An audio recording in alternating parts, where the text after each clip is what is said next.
think the broadband of the Segol School of Neuroscience is just a wonderful introduction to the Human Brain Project, and I'm really here proud and privileged to be part of this wonderful project together with Professor Yoav Binyamini here.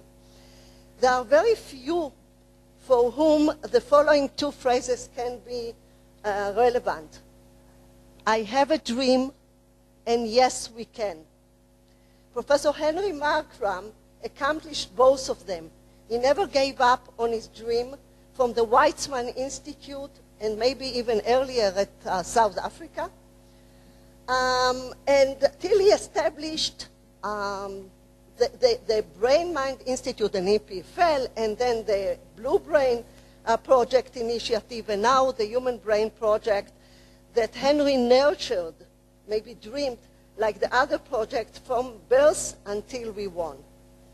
His focus was neuronal microcircuitry involving anatomical, physiological, biophysical, and molecular techniques. And I'm mentioning all so everybody can find his way. Among his known contribution is the STDP, the spike timing dependent plasticity, the RSE, the redistribution of the synaptic efficacy, and others. He was also active in autism research and co-developed the intense world theory of autism. But it takes strong belief, persistence, and personal and professional capabilities and qualities to make it happen in spite, and I should say in spite of all, in spite of the criticism, the cynicism, and all this kind of. And he made it. And he made it with the support of wonderful groups such as Professor Richard Freibach that is here with us, and other 80 groups that were collaborating all along. And as I said earlier, I'm happy to be part of it. So together with other Israeli institutes like the Hebrew University group led by Dan Segev, and the Weizmann Institute led by Yadin Dudai, and even the Science Museum in Jerusalem led by Maya. And it is my real big pleasure to have you here with us and to invite you to give your talk. Thank you.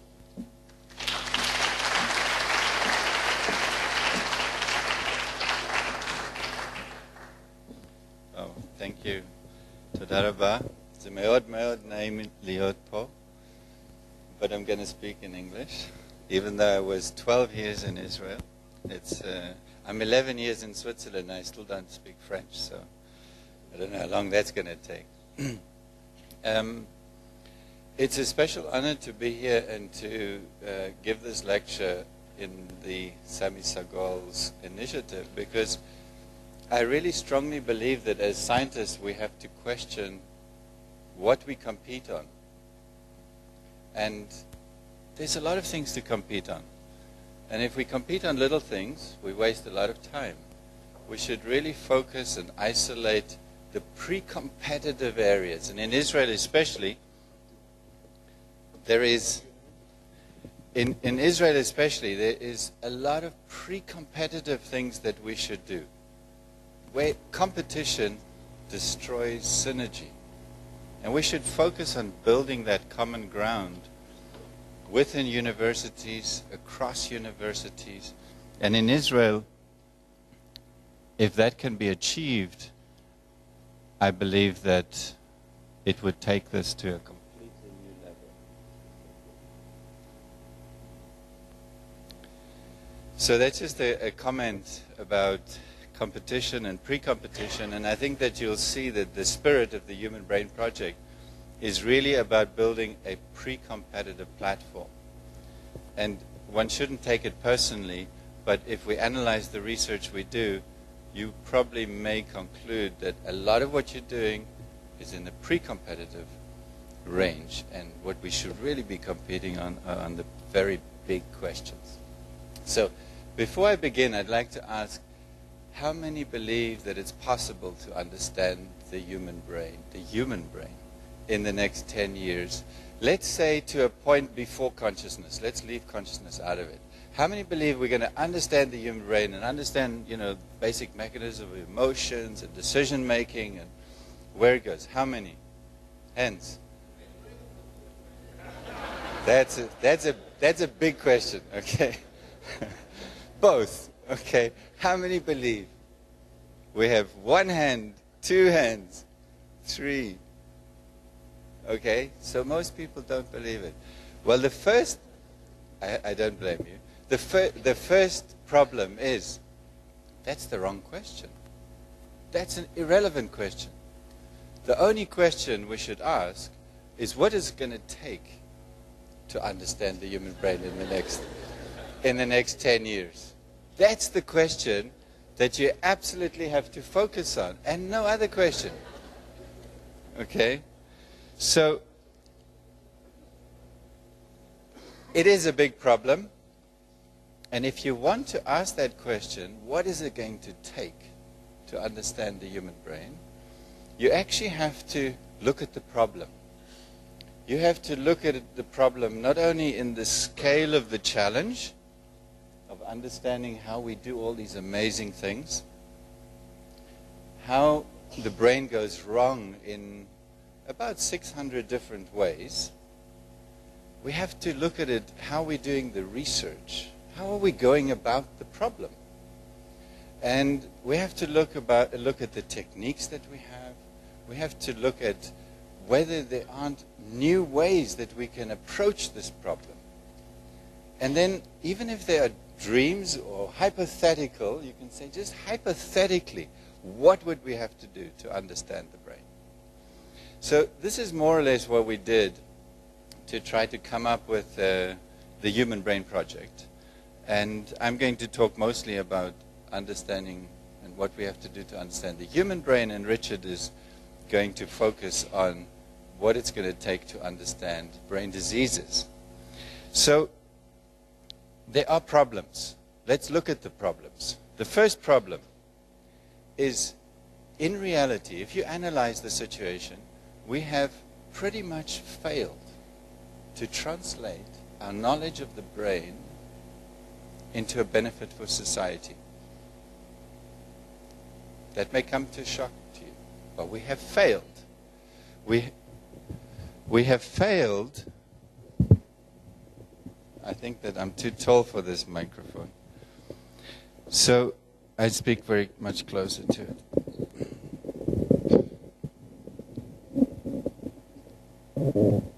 Okay. Is that better? Whoa. Okay. So the first problem that we must face, it's like, take stock of what we're doing. And the first problem, I believe, is that we have failed to translate the benefits, we've failed to translate our knowledge of the brain into a benefit for society. We know today, 60 years ago, people believed that autism was caused by a refrigerator mother. Yes, today we know that it's much more than that, and that there are things that are different in the autistic brain. And we know that autistics are actually special, and many of them are even geniuses. So we've learned a lot. I feel every day that I'm learning something new about the brain. Every neuroscientist that is studying the brain feels that they've learned something new about the brain. But has it changed anything in society? Have we actually translated that into something that benefits approximately 1/3 of people on the planet that suffer from brain diseases? Well, take a look. This is the number of papers that are published per year over the past decade, 2 decades. It's rising exponentially, more or less, up to 100,000 papers last year. 100,000 papers, peer-reviewed papers, on the brain. They're adding some new knowledge about the brain. It can be a new molecule, it can be a new cell, or a new way that the brain is functioning, or a new insight. It's an amazing amount of knowledge. It costs about $7 billion per year to produce this knowledge. The US spends $5.6 billion per year. Europe, the European Commission, spends about $300 million per year. The member states, most of Europe together, about 700 million per year, and then there's probably about half a billion to a billion in China, Australia, and all the rest of the world. About 7 billion per year is how much it takes to produce these papers. It's a lot of knowledge, but does it go anywhere? Well, if we look at how many drugs you can produce for $1 billion, it's dropping down to $2–3 billion to produce one drug for the brain. Now, you'd think that if I understand so much more about the brain, it should get easier and easier. You talk to pharmaceutical companies, they tell you it's the opposite. It's getting more and more difficult. It's getting more and more expensive. And it's not only because of regulation that has not caught up with what is required.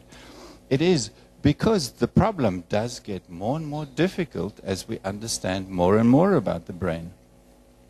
The number of drugs is grinding to a halt.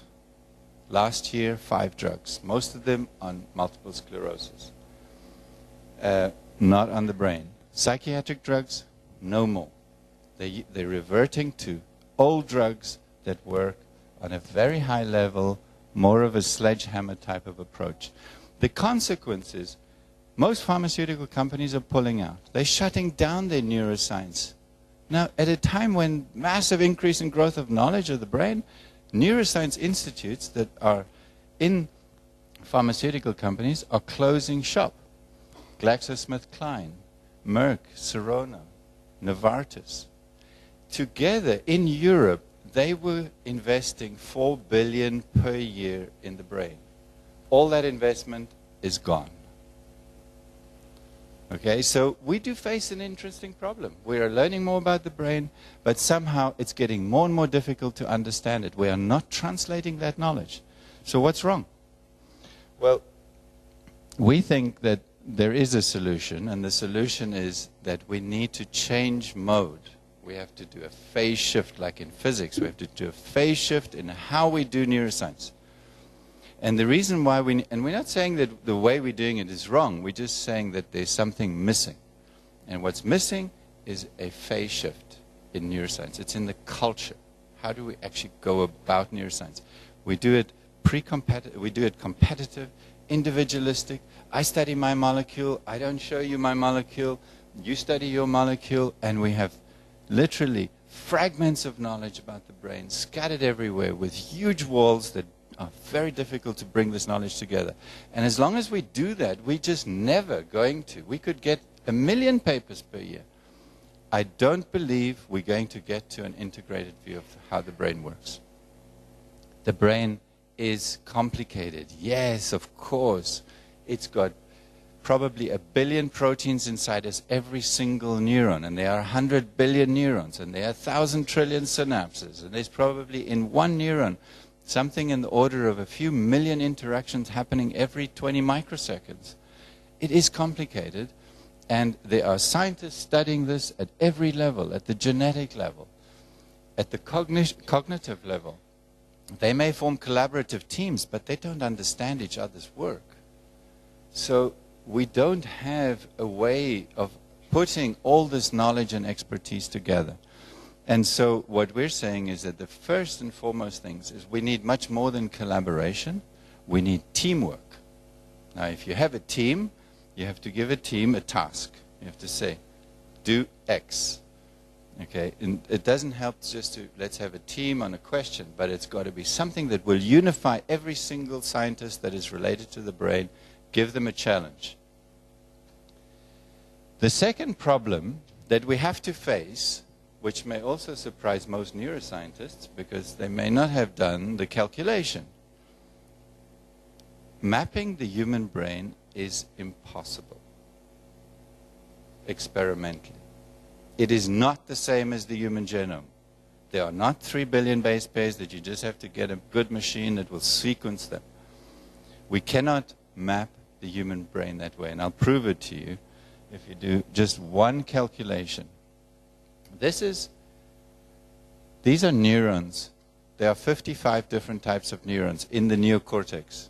You know, we are mammals because we have a neocortex, and it is a beautiful structure we've characterized. Can we switch off these lights? There are 55 types of cells here. When you put them together, you discover that there are actually 2,375 unique synaptic pathways. So your neocortex has about 55 different types of neurons in structure. It's like a forest with 55 different types of trees. If you put these 55 different types of trees together, there are, in theory, 55 squared pathways. But not all of them are within geometrical distance. And it comes down to 2,375 unique synaptic pathways. It's like a city with so many roads. It's taken about 25 years to map 22 of these pathways, anatomically and physiologically. Now the US is using, they take electron microscopes and they say, let's just scan this brain and let's measure where every pathway is. Even anatomically, that's not going to happen for many brains. But it doesn't help just you find the connections. You have to find out how those connections work. So you need anatomy and physiology. You need pharmacology, plasticity. It would take over 2,000 man-years to map a piece of the brain the size of a pinhead. It will cost over $2 billion because it's about $1 million to map one pathway. Okay, it would cost $2 billion, 2,000 man-years to map just the anatomy and the physiology of a piece of the brain the size of a pinhead. That is not all the ages. That's not the male and female brain. That is not all the genetic variations. And that's not all the 600 different diseases there are. That's not all the species. So it's not going to happen. We're not going to experimentally map the brain. So what do? Now we could say, let's do more, get more data. My biggest criticism I've had is people say, oh, you want to build a model of the brain, but you don't have enough data. You're never going to get enough data. There's just no way that that's going to happen in the next 100 years, next 1,000 years. Now you can decide, well, okay, so we're not going to do that, so let's either you decide let's go home or let's just get another nice paper, and so I can become a famous professor with lots of Nature papers. But it doesn't mean that we're going to understand the brain. The solution is predictive neuroscience. If you can't measure it all, you're not going to have to predict it. That's the solution. So how are you going to predict it? And this is what we're trying to drive, is a new field of what we call predictive neuroscience. They have done this already in physics. They take a little bit of data, they take principles, and they build a model. And the model makes predictions of things that you never measured and some things that you may never be able to measure. Neuroscience just hasn't got there yet. They haven't applied this method. And I'll give you an example where this is entirely possible. There are 1,000 trillion synapses in the brain. And many people say, oh, well, I mean, how would you connect all these neurons? 1,000 trillion synapses. How will you ever know exactly where all these synapses are? And so again, the US has a project called the Human Connectome Project, and there they're spending over 100 million just trying to map where every synapse is. It's just not possible to map where all those synapses are experimentally, but it is possible to predict them. And I show you here. What we did is we threw all these cells together, and we just looked at where these branches touch each other. We didn't know how we're going to connect the cells. I didn't tell my president that when he bought a $20 million supercomputer, but we didn't know how we were going to solve that challenge. But we said, let's just start. Let's look at where the branches touch each other. And it turns out that if you just randomly throw these cells together, and we will get to the infant brain later, but when you just randomly look at where these branches touch each other, it turns out that the positions, there are very specific positions, very unique and specific positions. For every cell, it will put a synapse over here, and this cell will put another synapse over there. So it's very, very precise mapping of synapses, and that's why it's made us as biologists believe that it would be impossible to understand that easily. But when we did that, we just found that by accident, the synapses are all in the right location. There are a few exceptions, but we can apply a rule to exclude those and to accommodate for them. But by far and large, the synapses the positions of synapses in the brain are there by accident. Just happens to be wherever the branches are touching each other. So the positions are right, but how would you decide who is connected to who? So what we did is we developed, and I won't go through it, but a series of algorithms that use biological principles that says, I'm going to connect to you or not connect to you. Or I'm going to, if I connect, I'm going to choose so many synapses and not. And we have that information in biology. It's a small amount of information. It begins with a set of principles. And when we embedded them into an algorithm and we pruned away and cleaned up all those possible touches, and there are many more, there's about 10 times more possible touches than there are actual synapses, it turns out that we could actually predict for the first time the entire complement of synapses that come onto any neuron from this local part of the brain. So this is you can take any one of the 55 cells and get a complete picture of all the synapses that there are. Each color represents a synapse coming from a different type of cell. So now you have a method that literally solves a problem that would have taken hundreds of years of scanning to do, and it's generic. We can do it for any age and any species and any brain disease. It depends on the morphologies of the neurons. This is one example. There are many, many examples. Somebody, Kristen Harris, does electron microscopy, and she does a small block. She analyzes a small block of the brain with an electron microscope. And, you know, she spent her entire life doing that to analyze how this small block is. Now, you have to repeat her study a trillion times in order to get an electron microscopic view of the brain. And then that's not a generic view of any age or any species. So we have to resort to predictive methods. And it is a very exciting new area of neuroscience where we can start to look at how we can predict how many proteins, where they interact, where they're located, how many cells, what's the composition of the brain, and so on. And I just show you here, this prediction is, we took the 22 experiments in biology, and we matched them to check whether whether the algorithm works. It predicts it with over 90% accuracy. Now what we can do is we can make a prediction of all the other 2,000 pathways and save 2,000 man-years and $2 billion. But also you have a method that can do this now for any other part of the brain. So in general, the approach that we use is where we basically source data as whatever. It's very pragmatic. It's just take whatever data that there is. First of all, you can always say you need more data. But first find out what you can do with the data you have. Apply a principle, build an algorithm, and generate a prediction, which allows you to fill the 99% of the missing data that's out there. So that's the general strategy, and you can apply this to building the brain and reconstructing the brain at any level. You could start with the wireframe of the brain, where you can develop, you can take fMRI data to frame it and decide the volumes of the brain. You can take microvasculature, and it's going to become more and more possible to actually have algorithms that grow the vasculature of the brain. You can insert that as a mesh model. You actually do this as a graphic model. You try and recreate the brain as biologically accurate as possible. You define brain regions where you use all current existing knowledge as much as possible to decide how to break up the brain into its different brain regions. You insert fibers, which you can get from DTI data or from any other kind of data.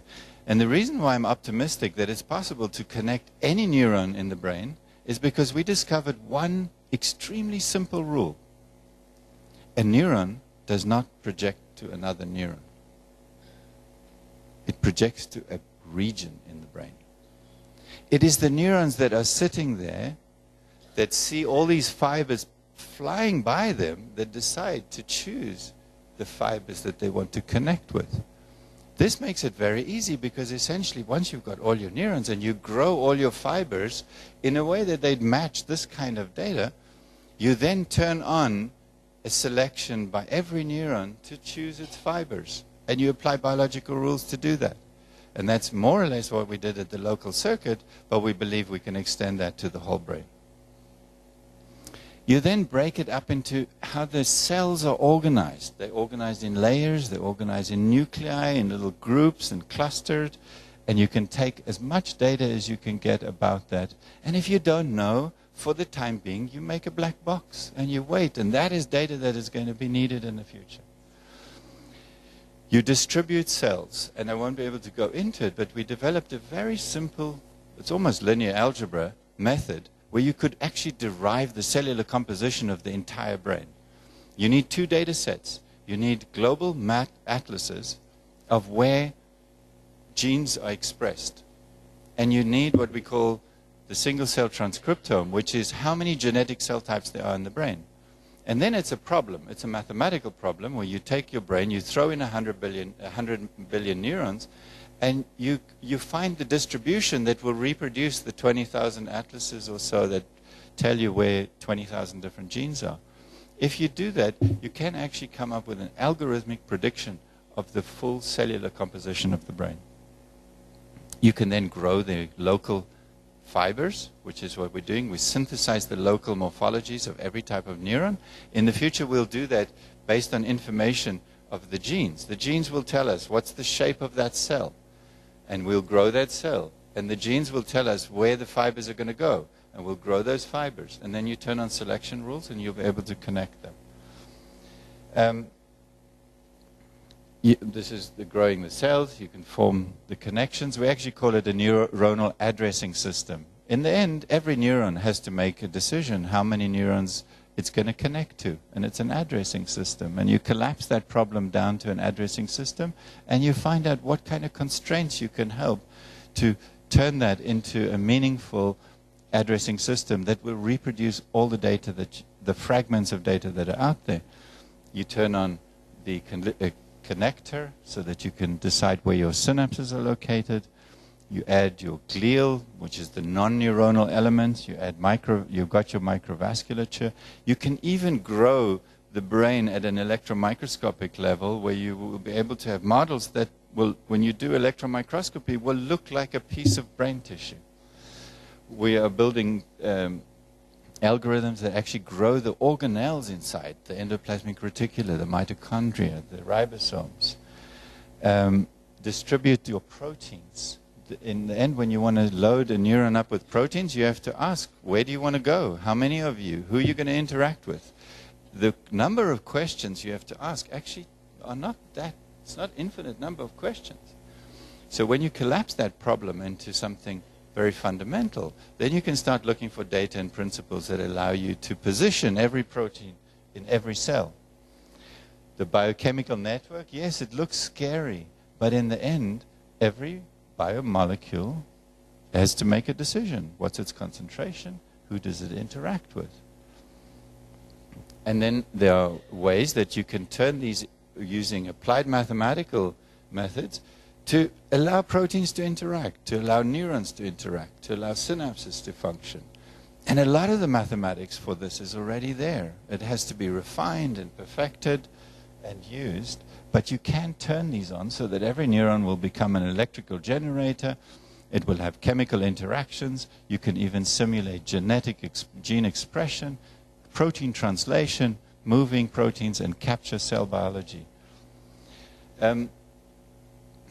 The next challenge that I believe is also fundamental is that we lack today, so I've given you two challenges so far. The first is that we need a phase shift. We need teamwork to do this. And the second is we need predictive neuroscience methods to be able to overcome this impossibility.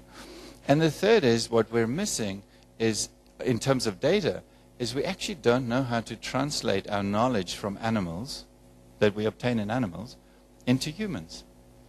You can see that with most of the drugs when they do the testing, preclinical testing, then they get to the human and then they suddenly find they are surprised. We have no formal way to translate, and we do a lot of animal experimentation. Most of neuroscience is on animals, but we have no ladder, we have no method to translate it. And so what we're proposing in the Human Brain Project is not to build the entire ladder, because it would be an enormous task, but is to begin this ladder where you have a very systematic translation between the genes in animals, genetic variations in animals, and the genes in humans. The way that these genes are expressed, the proteins that are there, the cells that are there. So we call this a data ladder. With this data ladder, and it will be between mouse and humans, with this data ladder, we'll be able to start to draw in data to infer what is in the human brain. Because in the human brain, the problem is even much harder, because most of it is a black box, and most of it will never be recorded. We will never record from many cells. It's unethical. We can't do the same kind of experiments in humans. But it doesn't mean we can't predict it. And we can't just predict it from principles. We have to test them, and we have to look at variations, and we have to be able to take data from animals to be able to make these predictions. The next problem is that we have to now, we can predict, we can reconstruct, but we have to obtain an integrated view of the brain, multi-scale view, under any condition. There are many different conditions, and genes would be expressed under different conditions, and the brain will, different forms of plasticity will occur, and we know that the environment has a big role on the brain. So we have to be able to see the brain across all its levels, from genes all the way to cognition. There are no instruments like that, and there are not going to be easily instruments that will give you a view on hundreds of thousands of different proteins and billions of neurons and billions of synapses. We're not going to have a multi-scale microscope that can look at everything at the same time. Okay, so our solution is simulate the brain. You have to put it together, you have to look at the interactions, and you have to simulate the brain. And this is an example where we started to do that. We took all those cells, as I said before, and we combine them, we run these rules, we connect them, and we then have to build a lot of software, and we also have to get a very big supercomputer, and this is a very expensive part of the project, because we've calculated that to do the first draft simulation of a human brain will require what's called an exascale supercomputer, 10 to the 18 calculations per second. It's not a normal supercomputer as they use in nuclear simulations, because we need very high density of memory. And so it's really what we call data-intensive supercomputing. These supercomputers don't exist today. They have to be developed. And we're working very closely with many of the manufacturers to how do we get massive supercomputer data memory onto these supercomputers. Because in the end, we need to turn a supercomputer into an interactive instrument. And we need to load the whole brain. And then the whole brain model has to become interactive. And you have to treat it as if you're a medical doctor, and you ask the kind of questions that you would as a medical doctor, and you don't have to deal with the complexities of the computer science behind it. And so this is feasible. We've worked out how to do this. The steps to get to the human brain may sound like an impossible set of steps, but it is really more neurons, more synapses, more detailed molecular simulations. But for that, we also have very pragmatic approaches. We'll never simulate, in 10 years, we won't simulate the whole human brain with every single molecule. But there are ways to do what we call multi-scale simulations, which will pragmatically allow you to simulate areas that are very active at very high resolution and areas that are less active at lower resolution.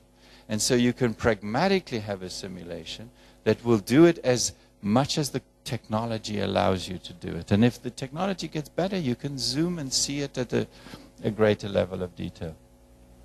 This is just another example. Since I come from a slice, I'm a slice electrophysiologist, and that's what I learned in my PhD at the Weizmann.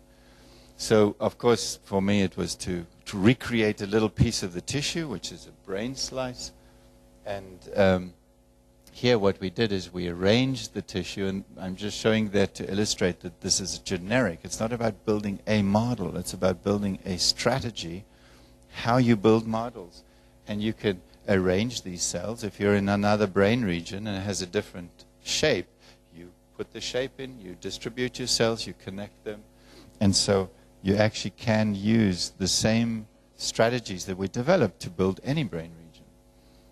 This is an example where you can stimulate a part of the brain and you can start to do experiments that a biologist can only dream of. You can do any kind of experiment. Here, for example, you can, the brain, Obama's initiative is about developing new technologies to record from every single cell. That's going, they say that the human brain is ambitious, but, to develop technology that will record from 100 billion neurons is going to be an enormous challenge. But when you have a virtual model, you can record from every cell, and you can start seeing how every cell is behaving, and you can validate that against all the data. So we're very happy about the Obama Brain project because they will provide us a lot of data that we will validate the models with. So the Human Brain Project is not really a data generation project, it's a data integration project. And so the more data is being generated around the world, the better it is for this project. And that's what I mean by it being a pre-competitive project. It's not in competition with anyone. It is there to help everybody make sense of their data and integrate it into a bigger picture. The simulations one can take to many different levels. Here, for example, we've done some of the first simulations of local field potentials. We have a beautiful neuron paper coming out now which actually showed that the nonlinearities in dendrites, the way that these little branches work, have a very important role in how local field potentials look, and consequently the EEG. So when you record EEG, it's not just a neuron sitting there as a cell body, it is actually the complex things that are happening in dendrites that are helping shape that EEG. That's a view that we could never have got obtained from experiments. It could have only been obtained through this model. Our goal is, and we've started, to be able to sit inside the brain while it is being simulated. And now you may think that that's just nice pictures. But we believe that, it's becoming more and more important as a scientific tool to be sitting at the heart of where the action is and to do any kind of imaging. You could image the electrical activity, the chemical activity, the biochemical activity, and simultaneously have this multi-scale view of what's going on in the brain. But this is a precursor to a bigger question, which is, while you're looking at this brain, what is the perception that's created? So we look at the brain, we see activity in the brain, but what does that brain see? Now, we can ask the person what they see today, but we can't see what they see. I can't see what you see in the world. And what we are aiming at is that you will be able to, in the model, see what the brain sees. And we want to understand fundamentally, how does the brain, the activity in the brain, translate into a perception? So if you say, does the Human Brain Project have the equivalent of the Higgs boson type of question for the brain? Yes, we need to understand how do we translate neural activity into a perceptual space, into one that we can walk inside, play inside, imagine inside. This is what we generally call the neural code. We have to understand how that perception is being created.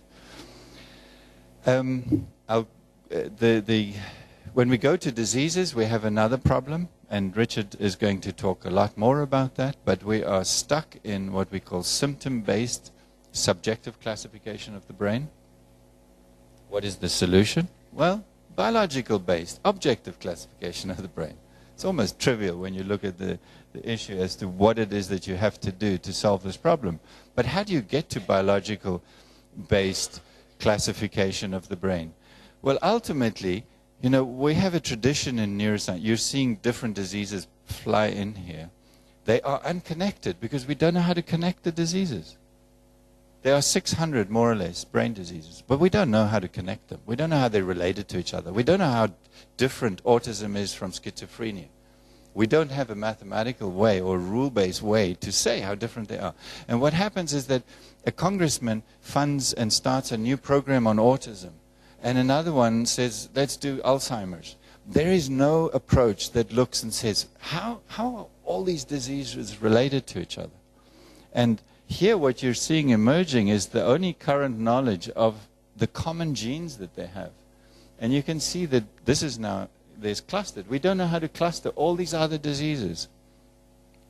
But with more genetic screening and matching and multi-omic studies, we could start getting a multi-dimensional correlation between every disease. Ultimately, they have to all sit on one table.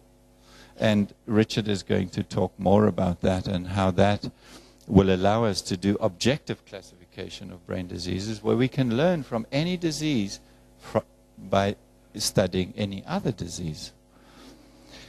The last challenge is more of a technological issue, but I believe it's important because during this whole saga of many years trying to elevate the brain to a point where we have to do it, I realized that it's not enough to motivate people to say that it's so important because it is affecting the world so badly and that it is the foundation of society.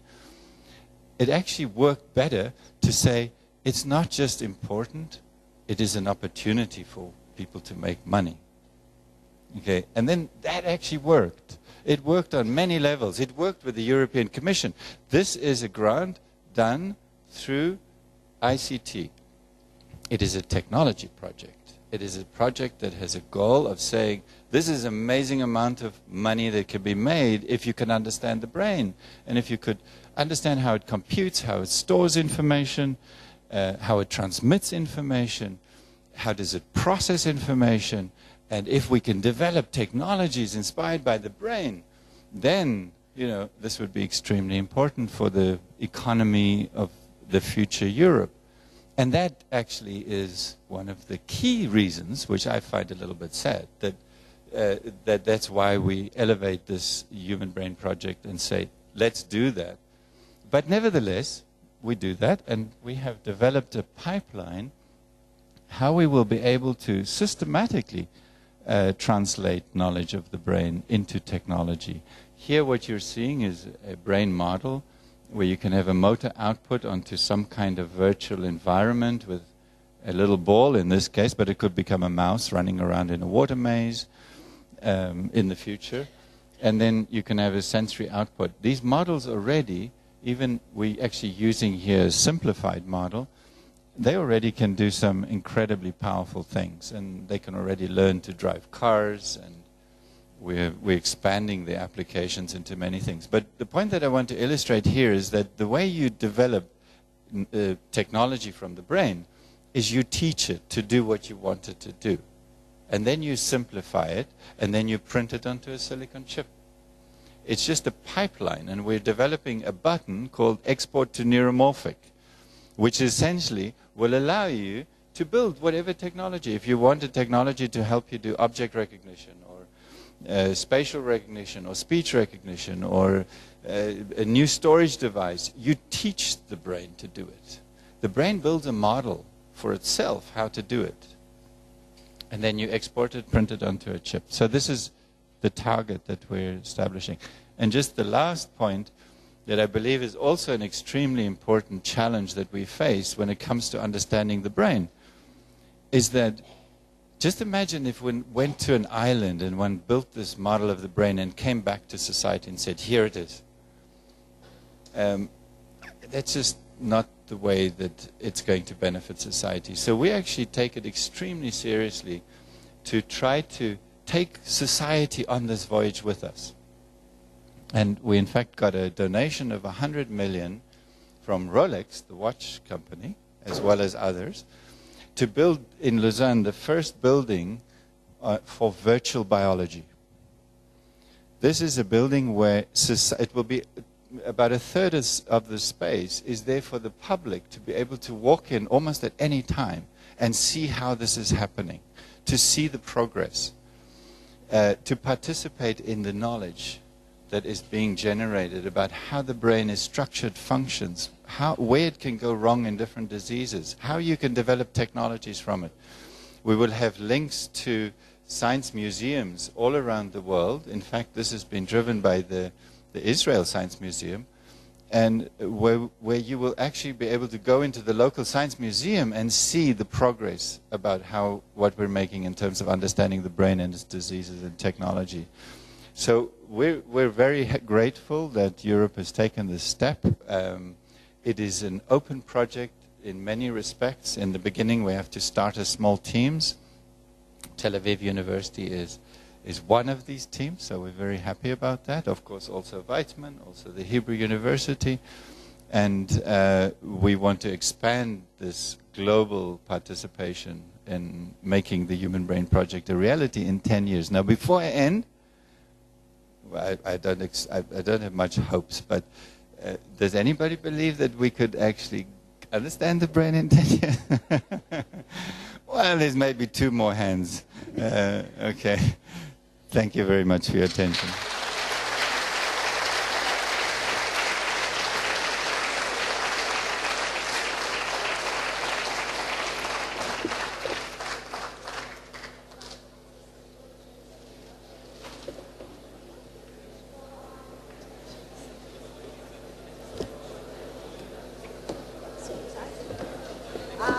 So now, please, we want to enable some questions. So just raise your hand, and I'll bring the microphone to you. We'll take some few questions, and then we'll move on.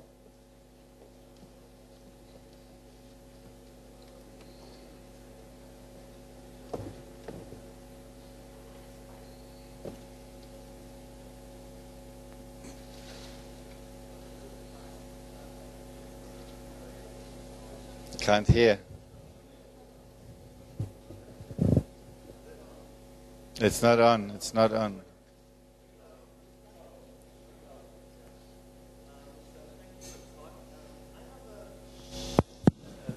Small question.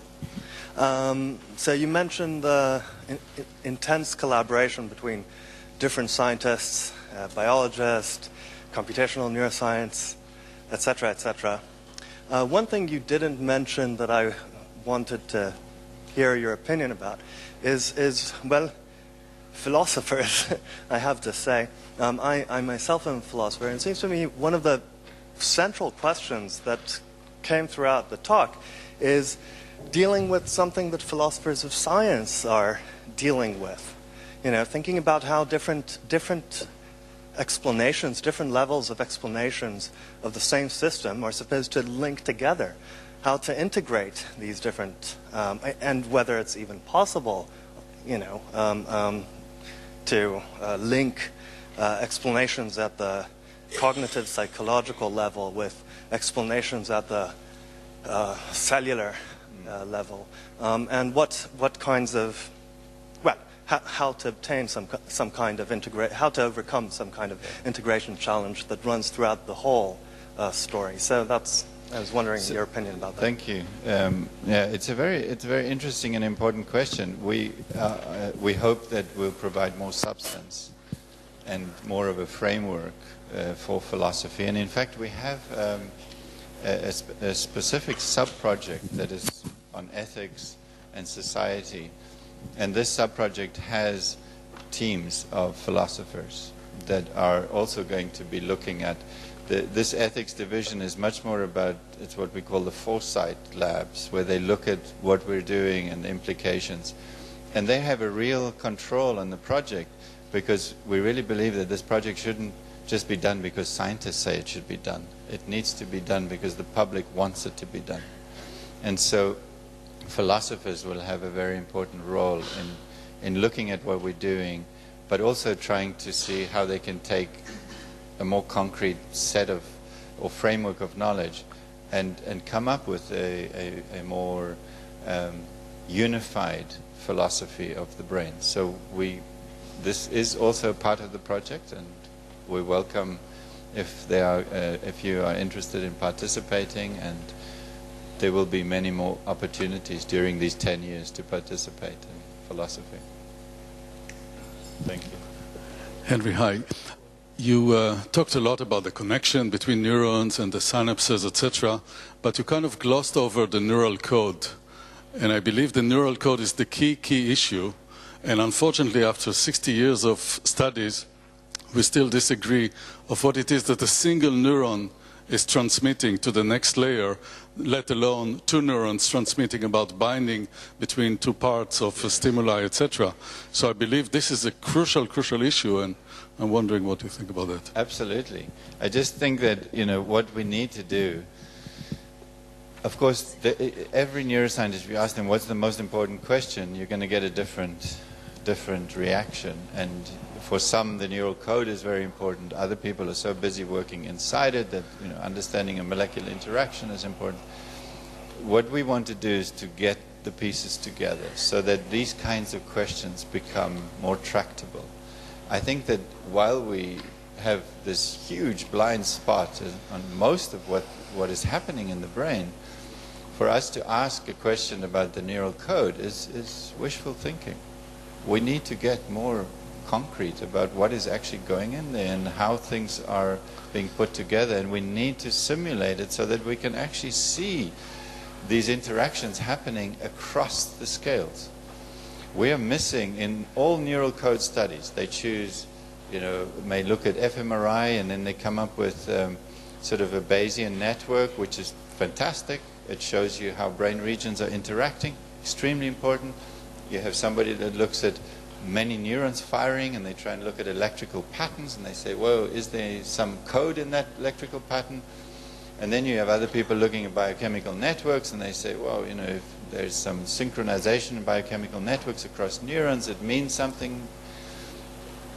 We don't have a way to link all these levels. We need to get that technology first. I think we spend a lot of time asking questions without the foundations to answer those questions. What we're trying to say is, let's build those foundations. It's a pre-competitive area. It's not something let's all build those questions, and then that's the big questions we can all compete with. But let's all get the foundation in place where we can ask those questions. Today, I think it's very nice that we ask those questions, but I don't believe we got the foundations to answer those questions. Thanks again for a brilliant talk. You also mentioned something about consciousness at the beginning, which you glossed over that particular little nitbit as well. Yeah. Well, let me ask you on the nose then. So do you think that this is going to be the first step towards an understanding of consciousness? Do you think that consciousness is an emergent property, or it's some kind of a pixie dust that we're never going to be able to get a grasp on? So I believe that what we're going to learn is the neural correlates of behavior, of emotions, of decision making. We're going to understand the neural correlates of it. It doesn't mean we've translated into a neural code as in what we just mentioned before, but we're going to be able to correlate and say, these are the neuronal states that subserve this behavior, that behavior, intelligent systems. I think that we will get a deep view of the neural correlates of, but consciousness, whether that, my personal view is that consciousness is a critical mass of causal interactions. So that's a definition. But what happens when there's a critical mass of causal interactions is another question. Whether that's pixie dust that emerges because it's a phase change, I don't know. But what we would be able to do is to see whether in a model it's possible to trigger a causal interaction that reaches such a critical mass that would look like consciousness. Now, whether that means the model is conscious or not is up to the philosophers, and we can have a lot of debates there. So I think it's going to provide the essential foundation for us to be able to answer those questions. I think that if we don't do that, I think it's going to be much more difficult to get to something concrete, and we will stay only in the realm of philosophy. I'm nothing against philosophy, but we shouldn't stay only there. Brain process data based on its experience. So when you're going to simulate your brain network, how can you introduce this experience? Because this is a lifetime experience and this is event-based experience. Yes. Otherwise, you're just simulating a network, yes, which can be neuronal network or any other network. So how can you introduce this issue in this simulation? That's a crucial question, point. We are building what we call snapshot models. Snapshot models means we look at the brain at that particular state, we look at the genes expressed, structure and so on, and we try and capture that model, the brain at that moment in time, at whatever age or in different conditions. So it's about snapshot models. Now, from that moment in time, we will also have all, that's the goal, all the plasticity mechanisms. And to get experience dependence in a generic way, there is only one target, and that is you have to understand the rules of gene regulation. If you have a gene regulation model for single cells, then those cells will decide what proteins they're going to pump out and what molecular interactions are going to emerge and how that is going to evolve and change the structure of the cells and the connections and so on.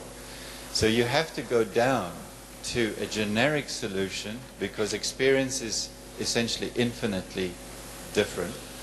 You need a generic solution that says for any experience, this is how the neurons are going to change, the circuits are going to change, the brain region is going to change. And then you simulate it from that moment in time onwards. Once you've got that, we believe you'll be able to provide landmarks at different stages of development. And in the second human brain project, you would have landmarks to develop developmental algorithms. I have more of a practical question regarding the validation of the model. What to you would be the ultimate test that your model is correct? Because any science built upon the human brain would actually use its principles as axioms, more or less.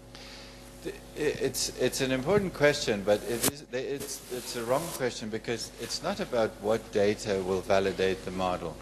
Every single step of reconstruction is a validation step, and we actually have three kinds of validation. We have what's called intrinsic validation. Intrinsic validation is the data that I use to build the model. Of course it has to fit that data, otherwise I've written my algorithm wrong.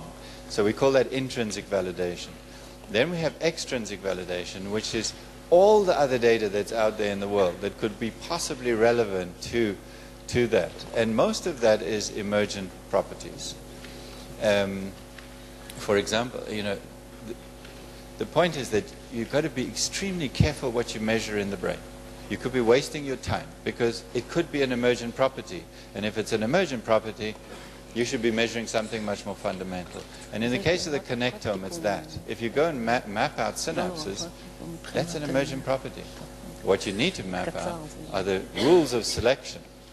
And then once you understand those, you can predict the emergent property.